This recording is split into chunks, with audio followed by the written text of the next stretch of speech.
ملکان یونیورسيټي چکدره کې د جنسي هراسمنټ انکشاف شوی دی چې پکې د مطالعه پاکستان شپږم سیمستر زنانه طالب علم په شکایت د پروفیسر عبدالحسیب په ضد ملکان لیویس پولیس چوکۍ تانه کې زیر دپت 365 بی 511 452 354 506 لاندې اف آی آر اندراج شوی دی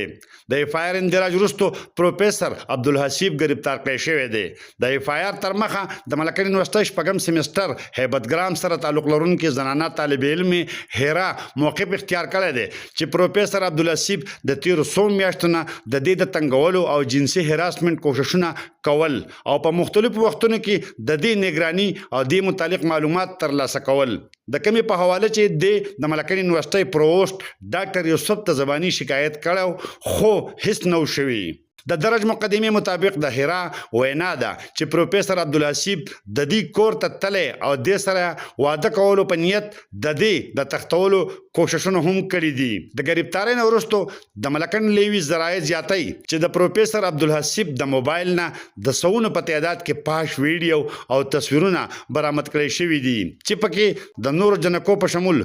نور یونیورسيټو د جنکو تصویرونه هم شامل دي بلخوا د ملکان یونیورسيټي اسسټنټ پرووسټ محمد ایوب خان په خپل وضاحتي بیان کې موقف اختیار کړی دی چې د پیښې وروسته د ملکان یونیورسيټي انتظامیه د متاثره جنۍ سره ملاقات نه پس پروفیسر عبدالحسیب معطل کړی دی او هراسمنټ کمیټي جوړه کړي تحقیقات روان دي که پروفیسر ګناهګار ثابت شو سخت کاروایی به کولی شي ملکان یونیورسيټي کې د جنسي هراسمنټ دا دویمه ښکاره پیښه ده محمد اسرار خیبر نیوز چکدره کوزدر